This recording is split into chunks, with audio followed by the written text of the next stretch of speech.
Chers internautes Sénégal 7 TV ñu ngi leen di nuyu bu baax a baax di amaat un réel plaisir di ñëwaat ci li nga xamante ni moom mooy seeni entretien spécial tey nag am nañ benn nouveau numéro boo xamante ni dinañu profité waxtaan bu baax a baax ci li nga xam ne moom mooy évolution de l'actualité y compris ce qui se passe actuellement à l'intérieur du pays mu jëm ci li nga xam ne moom mooy wàllum élection présidentielle bu 25 février 2024 incha allah ñu am plaisir dalal fi koo xamante ni je crois que miin ngeen ko loolu ci plateau yi mu fas yéene indi ay xalaat ak ay gis-gis ci li nga xam ne moom moo jot a xew le cas wu recours bi nga xamante ni collectif bi ñi nga xam ne ñoom ñooy les candidats recalés def nañu ko gis nañ aussi le premier ministre muy monsieur Amadou Ba daal di génnee recours jëmale ko ci ki nga xam ne moom mooy Cheikh Tidiane Dièye ak Bassirou Diomaye Faye loolu aussi dinañ ci ñëw ak kaawu Thierno Alassane Sall ak Karim Wade mais aussi dinañu ñëw ci publication définitive bi nga xamante ni àdduna wërngal këpp moom la ñuy xaar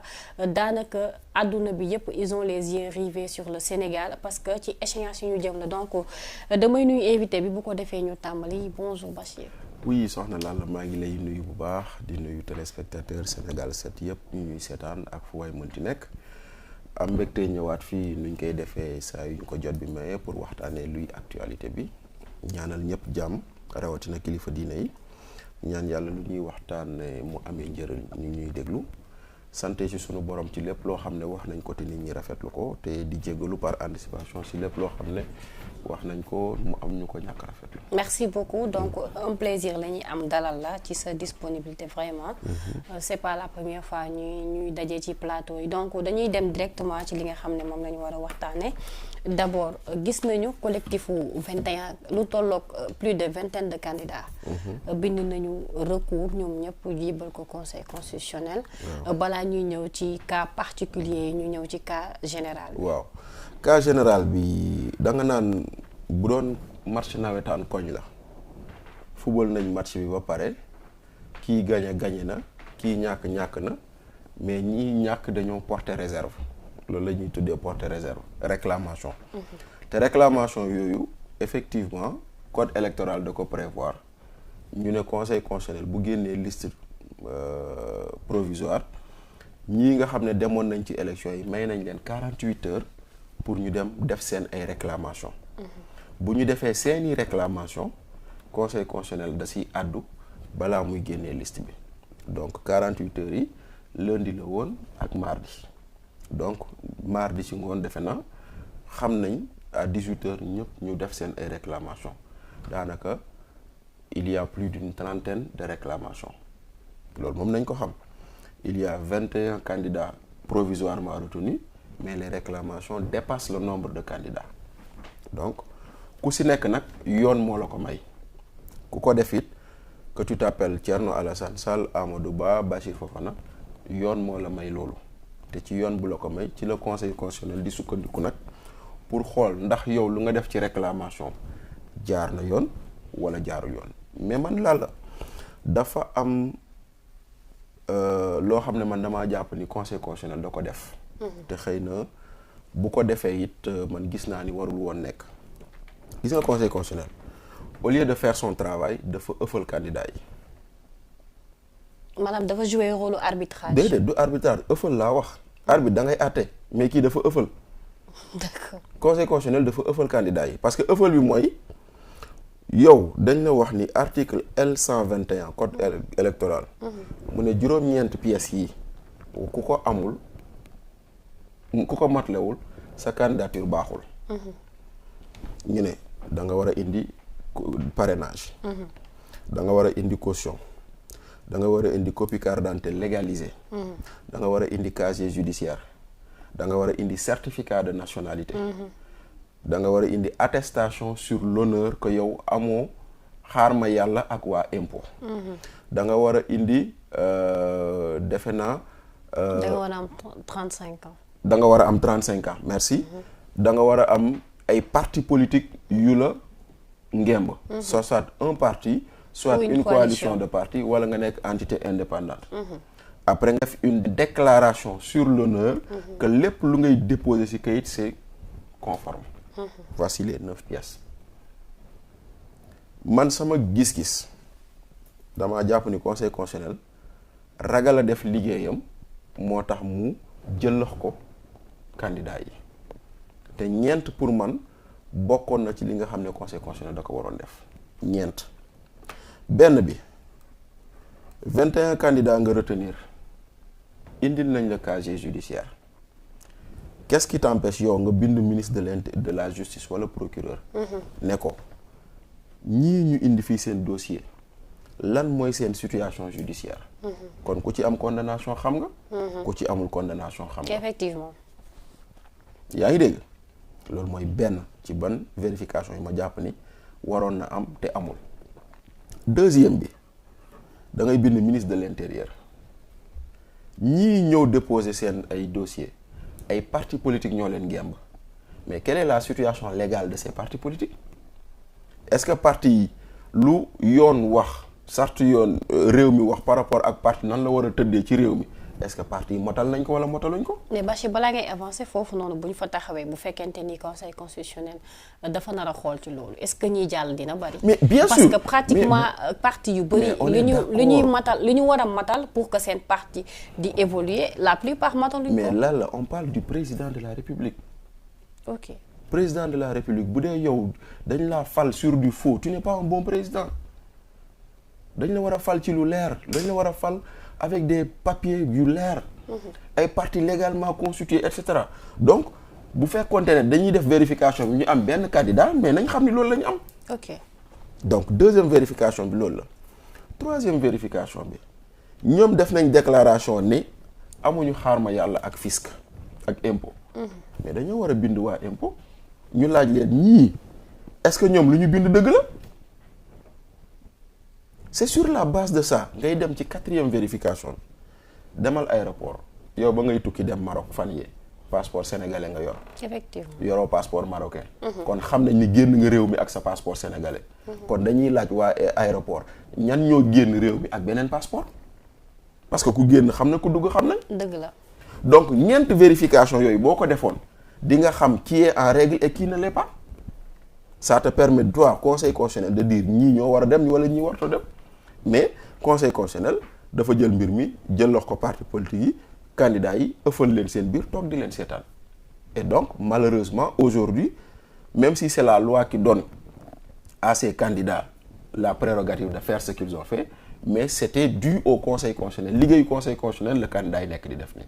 d'accord donc comme ni nga ko waxee c'est important mais tey bu ñu taxawee ba tey ci cadre recours yi tey dafa am lu xew sénégalais yu bari ku ci nekk am ci aperçu muy le premier ministre di Amadou Ba tey mu taxaw ne carrément dafa def recours jëmale ko ci Bassirou Diomaye Faye ak ci ki nga xam ne moom mooy Cheikh Tidiane Dièye gis nañu motif yi ñu joxe comme quoi que dañoo bokkoon ci benn entité boo xam ne dañ ko dissoudre beneen point bi mooy dafa jàpp ni parti yi leen investir dañu falsifier seen ay documents wala boog nekkul ay parti yoo xam ne reconnaître nañ leen maanaam taf yëngal lañ ko mën a tuddee. waaw mu nekk loo xam ne ñu bëri jàpp nañ ne bu fekkente ne élection yi inclusive la ñu war a dem yooyu yëpp mënoon na ñàkk. waaw xam nga nag élection inclusive lan la man damaa jàpp ni c'est de l'escroquerie politique chaque jour ma wax ko. pourquoi. toutes les élections sont inclusives mais muy Sénégal ak feneen réew boo mënti dem. dafa am ay charte yu tax nit bokk ci élection ak yu tax nit mënta bokk ci élection yaa wax léegi nga ne 35 ans Sénégal nous sommes 18 millions de Sénégalais sur les 18 millions de Sénégalais 70% ont moins de 35 ans d'accord nañ ci loolu kon ça veut dire que y a 12 millions de Sénégalais yu amul 35 ans pourtant ñooñu mënuñoo am candidat et pourtant on dit que l'élection est inclusive kon arrêtons cette escroquerie élection inclusive ça ne veut rien dire. Élection elle est inclusive parce que ku war a bokk di nga bokk koo xam ne kii am na lu la tere bokk munoo bokk ci élection yi c'est pas parce que 12 millions de Sénégalais bokkuñu ci élection yi que l'élection n'est pas inclusive arrêtons ça donc loolu mooy benn. Deuxièmement maintenant wax naa la ko sànq candidats yi yoon moo leen may ñu am lu ñu naan porter réserve ci keneen que tu t'appelles Amadou Ba, que tu t'appelles Makhoudia, que tu t'appelles Massamba Mademba, peu importe. L'essentiel moo di ni da nga naan est-ce que lu mu def yoon may na ko wala may ko ko loolu mooy benn. ñaareel bi nag nga ñëw maintenant ndax dina am ndam ci lu mu wax loolu conseil constitutionnel mooy àtte ndaxte tey jii nii man dama bokk si ñuy wax naan peut-on bannir une association et bénir les membres de cette association.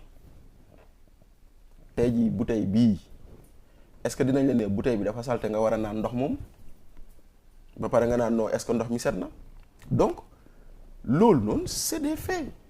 ah waaw mais mën nañ tas association aussi nit ka bokkoon ci association bi génn dem bokk feneen. waaw mais boo demee boobaa c'est une possibilité. waaw mais sauf que boo demee dans le code des obligations civiles et commerciales dañ la ne ku nga xam ne dañoo bokk ci njiit ñii nga xam ne dañoo bokk ci njiit association bu ñu tas am na délai boo xam ne waruñoo mën a bokk feneen loolu aussi c'est dans le texte. Maintenant est-ce que loolu la wala leneen la xaw ma mais man je te dis ce que disent les textes. D'accord. Ok maintenant Amadou Ba a-t-il le droit de le faire? S'il pense oui mais Amadou Ba lu mu def man gëm naa ni opposants yi ñoo ko bëggoon def mais ñemewuñu ko def. Pourquoi? Mais est-ce que tu penses que aujourd'hui ceux qui sont opposants et qui ont été validés dans le parrainage là est-ce que ñoom jàpp nga ni dëggantaan lan la bëgg nañ candidat Pastef dem bëgguñu ko.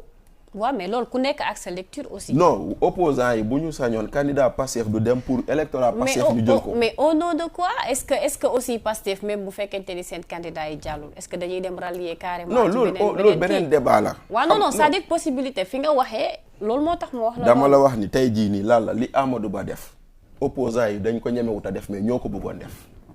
j'en connais ci Ousmane Sonko. ci Ousmane Sonko ak Bassirou Diomaye j'en connais ki moom sollicité man pour laaj ma. waaw est-ce que bu ma ko defee politiquement dina baaxam du baax mais mu ngi noonu ñemewuñu c'est-à-dire que tey jii des opposants nourrissent secrètement l'idée de voir les candidats issus de Pastef être éliminés loolu mooy dëgg. kon kay mën na jàpp ni ñoom dañu ragal a bëre kon. non mën nga ko tuddee ragal a bëre. xam nga non mais bu fekkente ni aussi da ngay dem élection ba pare bëgg a tànn say adversaire. non cela veut dire que yow pare woo kenn tànnul adversaire loi mooy tànn kuy adversaire lamb ji moo teg ay règles am ku ci bokk ku ci bokkul bokkoo. te làmb ji moo ne bu ñu demee ba tànn ñi war a bëre boo d'accordul ci mbër mi wala nga am réserve nga mën ko porter kon nag tey jii nii kuy bëre ak ku dul bëre du loolu ragal adversaire amu fi droit bu ñu may Thierno Alassane Sall mu ne d'accordul ci Karim Wade droit bu ñu may keneen mu ne d'accordul ci Mamadou Aliou Dia droit bu ñu may keneen droit boobu lañ may Amadou Ba kon nañu nangul Amadou Ba son droit de faire usage de son droit de recours là où d'autres ont eu peur de le faire. D'accord. Parce que dañoo dugg ci ay logique politicienne maintenant la Amadou Ba wax am na wala amul Pastef de pas un parti dissous kon moom bu fekkente ne jàpp na ni ka bokkoon Pastef warul mën a dem ci élection yi. mais ba muy dem di déposer aussi nañu lijjanti ci ban entité la demee. mais n'importe peu importe c'est-à-dire que ñetti entité moo am article L57 code électoral. nee na parti politique moo lay investir. wala coalition de partis wala nga demal candidat indépendant. mu ne la pour être indépendant il faut n'avoir jamais été militant d'un parti politique wala ba nga jógee parti politique bi ak léegi au moins am na at. donc on sait que Bassirou Diomaye Faye mënta doon indépendant bu dul loolu dossier am du jàll. donc parti politique moo koy investir wala coalition. ban parti politique la xaw ma ban coalition la xaw ma. D'accord. donc loolu loolu te maintenant pour qu'on former une coalition code électoral da la ne il faut au minimum 2 partis. D'accord. donc loolu noonu maintenant moom jàpp nañ ni nu ñu coaliser nu ñu kiiwee et cetera bu dee dañ ci am ay informations on saura parce que yàggatul. tey dans tous les cas conseil constitutionnel dina àddu. tey le 18. le 20 gannaaw suba la. waaw ndaxte tey jii nii. au plus tard samedi incha allah dinañ xam kuy candidat ak ku dul candidat balaa ñu koy xam nag recours yi ñu déposé yii nii yëpp c'est des recours qui seront examinés dañ xam lu ci nekk. D'accord. dinañ xam lan la conseil constitutionnel décidé. dinañ xam ndax Amadou Ba sa requête va passer ou ne va pas passer mais dire que lu tax moom mu def ko mais pourquoi on ne pose pas cette question? D'accord. te nee naa la y a plus de 30 recours qui sont déposés. d'accord Voilà. alors ci kaw loolu ba tey balaa ñuy génn ci point boobu. ñu bëri jàpp nañ ne Thierno Alassane Sall ak Karim. dañu am dafa mel ni genre règlement de compte. Bon parce que ci nit ñuy doxalee ñoom ñaar kii bu waxee kii réplique ba sax ñoom ñi nga xam ne ñoom ñooy français yi addu ci mbir mi pour apporter plus de précision. Bon, d'abord, le décret qui est paru pour dire que Karim Wade n'est plus sénégalais, n'est plus français, je trouve que c'est de l'ingérence. Ah bon? Ah oui. Ok. Ah oui, la France s'est ingérée dans le processus électoral sénégalais. loolu mooy loolu njëkk a remarqué. beneen bi est-ce que France nekkul du ñu wan ni Karim Wade mooy candidat am? Ouais, c'est une possibilité peut-être. sax sa gis-gis la. Non, on pose cette question. Pourquoi aujourd'hui et maintenant? loolu mooy benn. ñaareel bi lan la tu vas te dire Karim Wade 2019 ba muy déposer candidature mu waxuñu woon dëgg parce que bu dee le 16 janvier xawma le 17 janvier le décret génn pour dire que nekkatoo français kon 2019 il était français am na wala amul xoolal rek. loolu liggéeyu conseil constitutionnel. déedéet non. non en fait moom moo waroon vérifier loolu. non c'est-à-dire que moom Karim laa la wax daf ñu waxoon lu amut. D'accord. wax ma la lu conseil constitutionnel war a vérifier maintenant malheureusement 2019 le conseil constitutionnel ne l'a pas vérifié xam nga lu tax. parce que énuméré naa la sànq j'ai énuméré les 9 pièces. conseil constitutionnel quand il fait un contrôle day xool pièce 1 bu baaxee mu jàll ci pièce 2 et ainsi de suite bu xoolee 1 mu baax xool 2 baaxul le reste du ko xool. comprendre nga donc conséquence le conseil constitutionnel ba muy éliminer Karim Wade en 2019 il l'a éliminé simplement sur la base d'un casier judiciaire bu baaxul kon question nationalité abordé wu ko. ok kon tey jii nii mais Karim moom ba muy déposé il était français loolu kay mooy loo xam ne leer na tey te élection yii tamit Karim ba muy déposé il est français parce que le 26 décembre moo nekkoon le dernier jour de dépôt décret bii nii kañ la génn janvier 3 semaines après kon maintenant la déclaration sur l'honneur parmi les 9 pièces boobu bu Karim defoon est-ce que aujourd'hui cette déclaration sur l'honneur elle est vraie? C'est des questions qu'il faut se poser loolu mooy les questions de principe yoo xam ne war nañ ko poser ñu teg ko ci table bi ce n'est pas être contre Karim Wade ni qui que ce soit que tu t'appelles Karim Wade Aliou Dia Khalifa Sall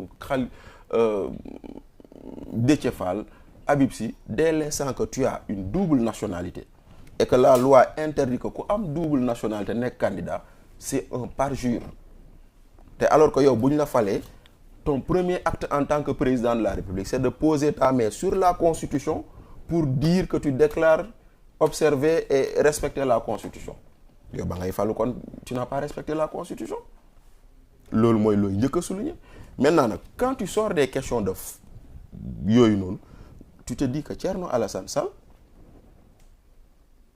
il a montré et démontré que combine politicienne ak principe républicain mu jël principe républicain parce que tey jii nii autant nee naa la tey am na ñu nekk ci opposition bi bu ñu sañoon candidat bu bokk Pastef du dem autant tey jii nii ñu bëri nekk nañ ci opposition xam nañ ni Karim français la woon bokk te ñemewuñu def lu Thierno def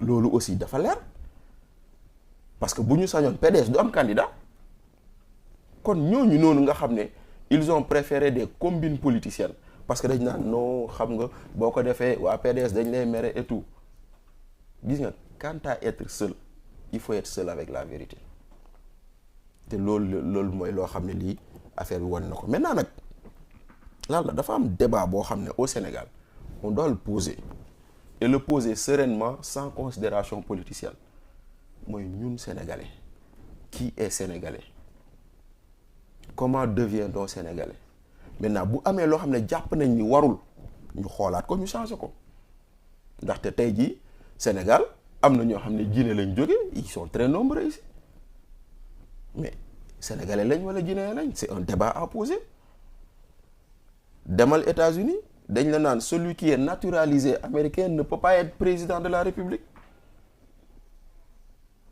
demal France celui qui n'est pas exclusivement français ne peut pas être président de la République. Pourquoi ñun Sénégal on ne devrait pas poser ce débat? Pourquoi quand on pose ce débat ñu naan non c'est un débat dangereux yëfu xeet la non du ay yëfu xeet man Fofana laa sant am na ñu naan malien la peut-être oui ça par mes aïeux mais man sama pap Sénégal la juddoo sama yaay Sénégal la juddoo man Sénégal laa juddoo je connais rien du Mali je suis sénégalais. D'accord. Mais kon nag ce débat il va falloir qu'on le pose mais qu'on le pose sereinement maintenant ku am double nationalité terewuñu la nga nekk ministre terewuñu la nga nekk député terewuñu la nga nekk maire parce que est-ce que xam ngeen ni Barthélémy Dias est américain. Et pourtant il est maire de Dakar ça ne choque personne mais boo ñu bëggee jiite da nga war a nekk sénégalais kese voilà tout le débat. D'accord loolu je crois que leer na alors fi ma bëgg ñu rebondir foofu mooy cas wu li nga xam ne moom la dëkk bi yëpp di posé wu muy li jëm ci wàllum fichier électoral bi. Parce que aussi bu fekkee benn nombre bu important nee nañu nekkuñu ci biir fichier bi. ku ko wax. maanaam la plupart des candidats recalés. waaw ah très bien. Voilà c'est donc bon c'est bon de le préciser. donc voilà. La plupart ñoom li ñu leen di wax mooy. Tant de personnes nekku. D'accord. Alors bi ñu ko commencé di wax gis nañ ni Mimi def na benn sortie sax di ci wax ne est-ce que du fichier bi bu yàgg la ñuy utiliser. Alors Sénat bu mu génnee def ne moom defagul mise à jour. D'accord. waaw bu fekkente ne aussi defagul mise à jour est-ce que candidat yi li ñu wax aussi du ñu am raison. D'accord il faut toujours retourner à ce que dit la loi. Loi bi dafa ne premièrement. Le fichier est donné aux candidats. Nous sommes le 18 janvier. Est-ce que candidat am na tey? Candidat amagul. Parce que conseil constitutionnel décision ça doit sortir le 20. Kon ku nekkul candidat amoo droit laal fichier bi. Benn. Ñaar dañ la ne Sénat bu ñu demee ba liste définitive génn si lay am droit am kii bi fichier bi. muy ñaar léegi parlons du fichier parrainage bi nan lay demee man Bachir maa bëgg que Souleymane doon sama candidat ma ñëw seet si la wax ak yow nga yëkkati sa carte d'identité jox ma man mii agent collecteur bi bu ma dëppanee carte d'identité bi gis ni amul aucune information sur les données électorales ça veut dire que tu n'es pas dans le fichier am na wala amul kon yow sa fiche de parrainage waruma ko jël parce que tu n'es pas dans le fichier xam nga ndax yaa ngi comprendre li may wax ñëw naa fekk si koo xam ne si ginnaawam dañ ci bind. non inscrit. merci. kon kooku boo ko jëlee yaa tooñ sa bopp. est-ce que c'est le cas je ne sais pas mais je te parle des hypothèses. loolu mooy benn. ñaareel bi nga ñëw fekk ku tudd Modou Mbacké Sarr. bu njëkk ba dañ daan bind Mbàkke ñu def M apostrophe B dañ daan bind Njaay ñu def N apostrophe D léegi kii di ñëw di saisir bu bindee Modou Mbàkke def fa apostrophe alors que waa ji turam amul apostrophe boo ko dugalee doo ko gis. maanaam problème remplissage dafay taxaw foofu. taxaw bu fekkee waa ji il s'appelle Modou Mbàkke nga bind Modou espace encore soo ko bind Mbàkke bi. Tu as fait 2 espaces au lieu de 1 espace donc day tax duñ ko gis bu dee da nga juum ci carte d'identité numéro carte d'identité bi kenn du ko gis bu dee da nga juum ci date d'expiration bi kenn du ko gis bu dee da nga juum ci date de naissance Modou Mbacké kenn du ko gis donc il y a énormément d'hypothèses yu war a mun tax loolu mu am je ne dis pas que c'est faux je dis simplement que loolu mën na maanaam probabilité que erreur yooyu mu am. Ça ne veut pas dire que les gens ne sont pas dans le fichier loolu mooy benn ñaareel bi élection présidentielle la dafa jàll opposition bi taxaw dàpp ñu ne ñoom wóoluwuñu fichier bi nañ ko auditer on a amené ici des experts internationaux ñoo auditer ko tu sais quel est le résultat qu'ils en ont sorti ils ont dit que 98% le fichier est fiable. C'était en 2021 ñuy waajal élection locale ak législative opposition bi exiger waat ñu auditer waat fichier bi ñu auditer waat ko pour arriver pratiquement au même résultat fichier électoral boobu ñuy tey di ko ŋàññi tey moo tax Barthélémy Dias doon maire moo tax Ousmane Sonko doon maire moo tax Babacar Diop doon maire moo tax keneen ak keneen doon maire. Quand ils ont gagné le fichier est bon quand ils perdent le fichier est mauvais loolu fu mu am. mais aussi gis nañ benn cas bu am ci fichier bi. ban gis cas nañu Mohamed Ben Diop. mënul voter en 2022 ñu ñëw en 2024 ñu ne la nekkoo ci fichier bi. waaw Mohamed Ben Diop moo ko wax xam nga man. te du moom kese gis nañ fi Mary Teuw Niane jox nañ ko fiche de parrainage te nekkul ci liste bi. Lalla moi je te dis une chose ñii nga xam ne c'est des recalés du parrainage seen wax jarul ma ciy dóor sama doom.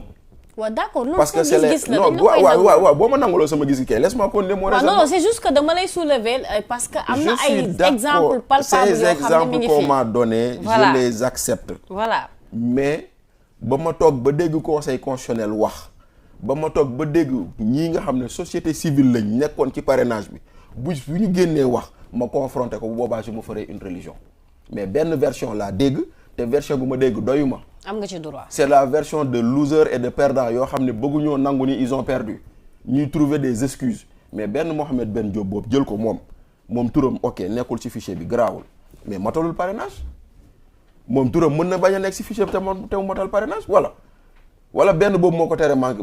mais ku nekkul ci fichier war ñu la sax jox liste nag. waaw mais loolu xam nga tey jii. war ñu la jox fiche dans les normes defal naa ku nekkul ci fichier doo am kii.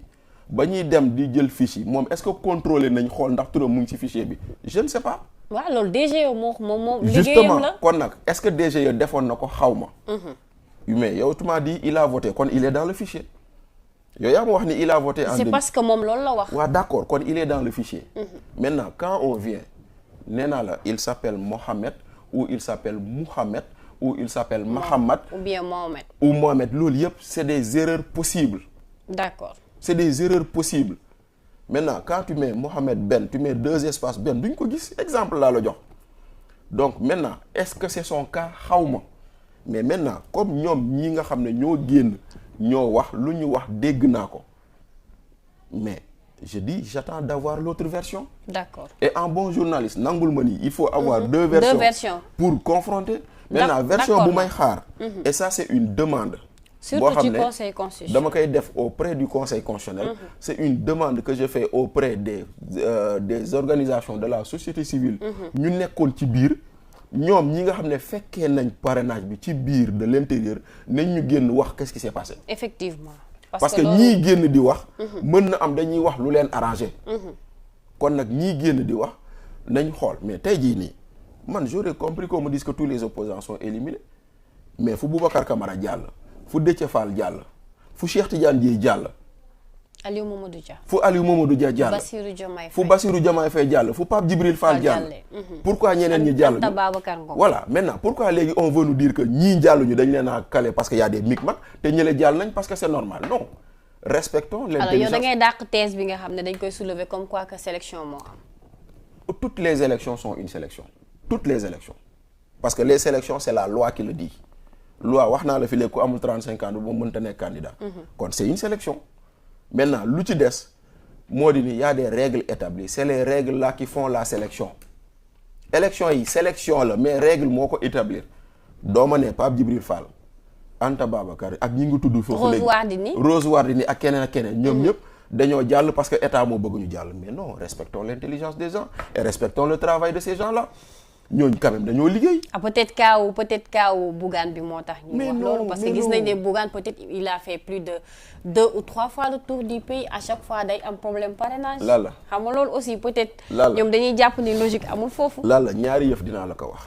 mën wax xam li ngay wax a ko gën mën waaxu xam fi nga jëm a ko gën wër Sénégal du tax nit doon candidat toog média yi toog di wax du tax nit doon candidat liggéeyee tax a doon candidat. kon nag les du si des nag moo di ni ñun sénégalais. d'accord ñun sénégalais ñoo teg suñu ay règles baax naam baaxul on en arrive à ce qu'on dit en droit dura lex sed lex mooy maanaam la loi est dure mais c'est la loi. donc Bougane n'est pas passé malheureusement pour lui te moom ci boppam il avoue avoir offert des parrainages à quelqu'un d'autre. moo ko waxal boppam. d'accord Maître El Hadji Diouf a validé 40 000 parrainages au premier tour. mu war a valider 4 000 parrainages au deuxième tour jàllul. alors loolu moom maître dina ñëw tontu bopp kon jeex na peut-être ci cas boobu. kon jeex na donc dañuy épuiser carré point bi très rapidement. dañ koy jeexalee ci communiqué bi nga xamante ni démb Ousmane Sonko génnee na ko. ñu bëggoon nga ñëw ci rek peut-être moom loolu dafay fekk si ak collectif bi nga xam ne dafa bindoon nañu lettre adressé ko président de la République moom mu ne carrément bokkul ci ñi nga xam ne sollicité nañ mais aussi signature am bi nga xam ne def nañ ko si moom mi ngi xam ne daal du moom. dafa am ñaar dafa am ñoo xam ne jàlluñu parrainage def seen collectif te am nañ ci droit. parce que dama doon wax naan élection yi nii dafa am ñett recomposition politique. La première recomposition mooy quand Macky dit je ne suis pas candidat.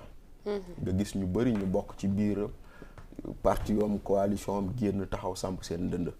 nga gis ñoo xam ne xalaatoo leen woon ci. dinañ mës a nekk candidat. ñu jëw taxaw samp seen dënd parce que c'est la recomposition politique.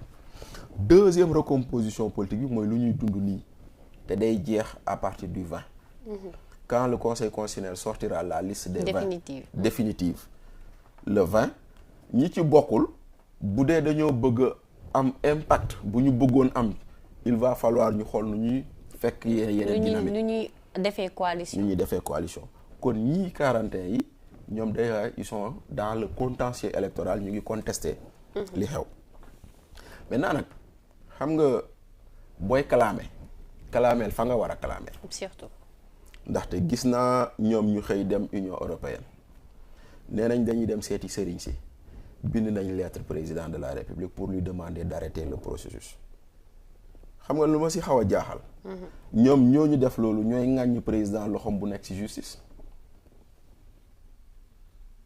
déggoo leen ñu ne président dafa jël loxoom teg ko ci ay kudd day dossier yu mu teg ci kudd bi. ah mais loolu moo ko waxoon. oui mais d'accord mais ñoom dañ ko ŋàññi laa wax ŋàññ bi laa wax. ok pas que le président lu mu def.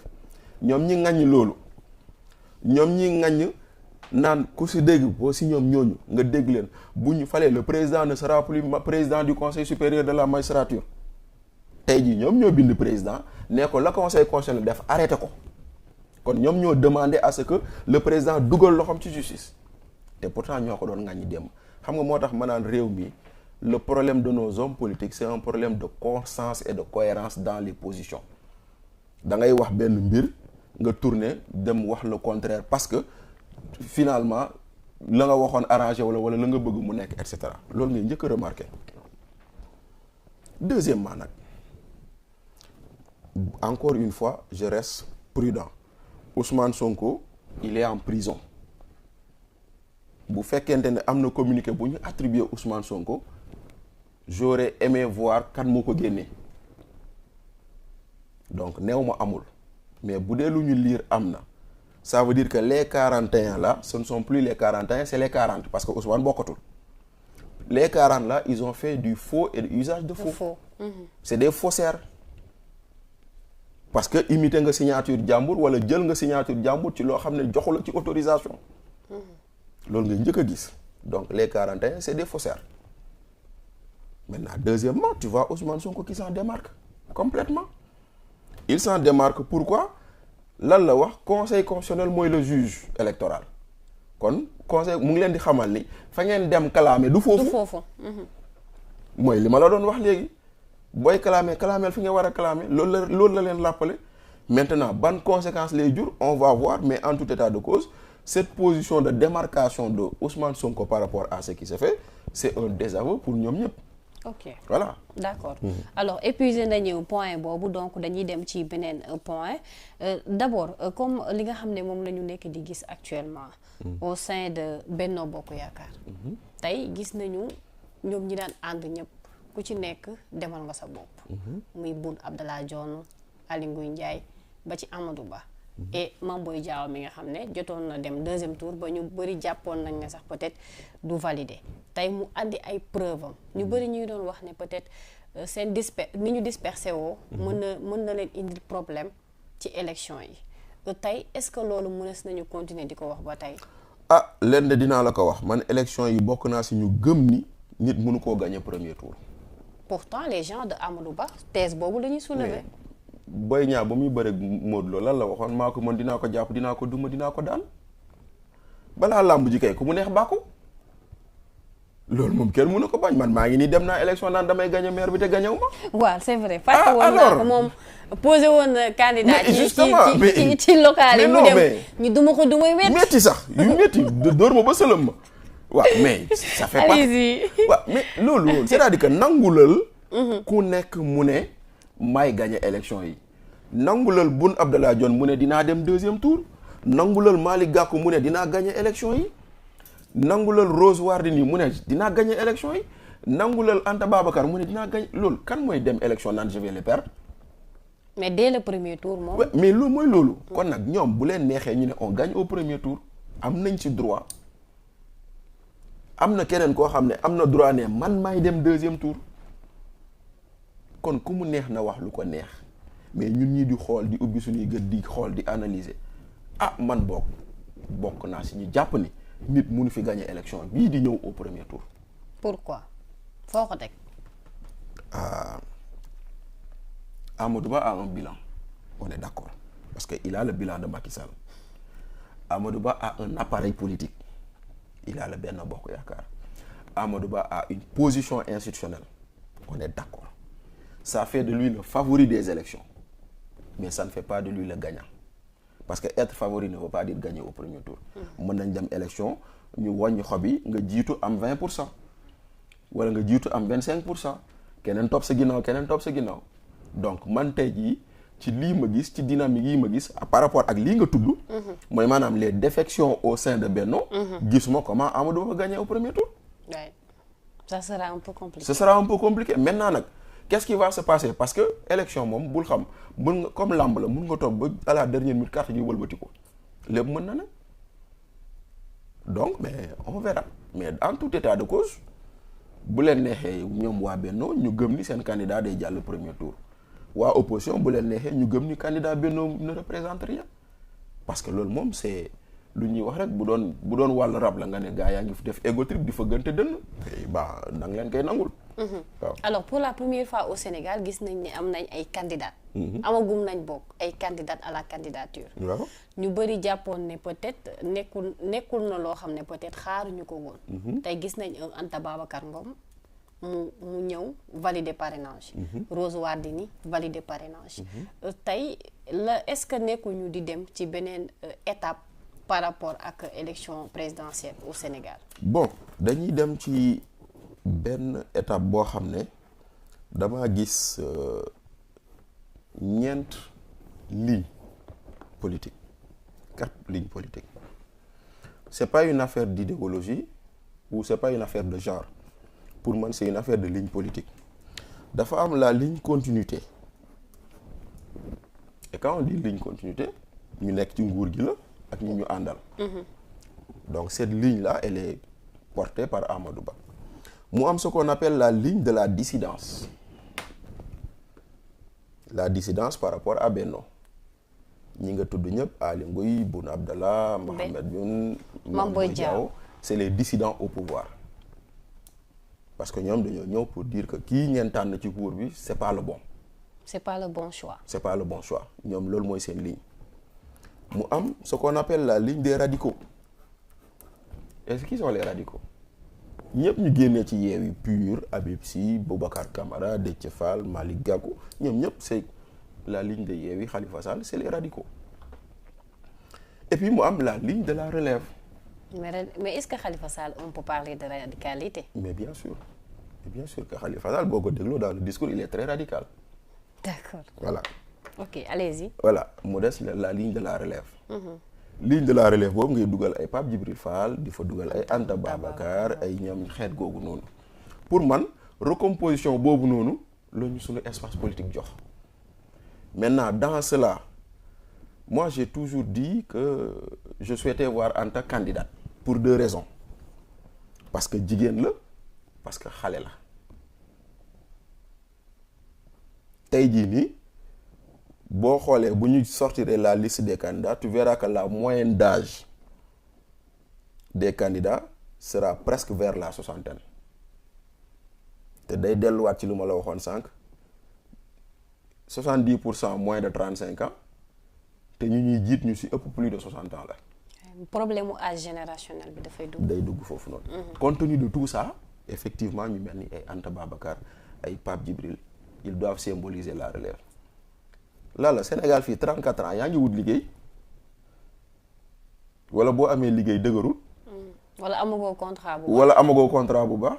mais à 34 ans seen France seen premier ministre 34 ans la. mais selon yow lan moo indi loolu. non c'est parce que ils savent faire confiance aux jeunes. tey jii nii Sénégal ngay ñëw nekk fii am talent mën lii ñu naan la non xale nga da nga war a xaar bët si kanam. mais aussi foofu problème mu étude bi dafay dugg. problème étude problème parcours politique problème engagement lépp da ciy dugg. parce que xam nga tey jii nii gis naa ba ñu doon wax naan ay temps politisez-vous dugg leen ci politique bi mais bala ngaa dugg ci politique da ngay dem former wu am qualification am métier am looy def de sorte que buñ la ñëwee boo duggee ci politique bi nga am foo ko mën a exercer donc voilà quoi mais en tout état de cause le Sénégal s'achemine vers une recomposition de l'espace politique man loolu laa gëm damaa gëm ni 2024 c'est le 2024 qui va sonner la recomposition politique jàpp naa ni bëri na ñoo xam ne 2024 la ñuy pare. c'est une page ci espace politique waaw c'est une page en 2024 on va tourner une page politique boo xam ne am na ñoo xam ne dañuy démarrer bu ñuy démarrer yóbbaale ñeneen ñi mu am de nouvelles têtes qui doivent émerger maintenant les nouvelles têtes yu war a ñëw lu ñuy xaar ci ñoom mooy ñoo xam ne dañoo am jàng am jaar-jaar ba pare nag bañ a yàkkamti parce que politique du looy yàkkamti c'est pas du fast food c'est pas nga togg léegi mu ñor léegi nga lekk léegi politique temps la tey jii nii kii ñu fal premier ministre 2017 déjà mu ngi woon ci wetu Macron boo génnee 34 ans ci 2017 il avait 24 ans ou 25 ans il était déjà donc ñu ngi doon préparer relève bi voilà kon nag nañu xam ni aussi ça ne se décrète pas c'est un processus kon nag nañu xam ni ñi ci dugg moo tax ñu mel ni ay Pape Djibril ñu mel ni ay Anta Babacar persévérance ak endurance laa leen di ñaanal persévérance endurance ak résilience parce que day métti ngay avancer muy dem mais arrive un moment où bon ça va produire ses effets. alors conseil constitutionnel publié gu liste bu définitive.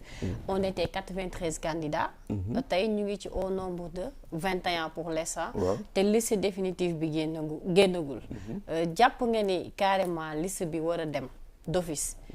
dina yokk wala dina wàññee. non yokk moom mënu ko def.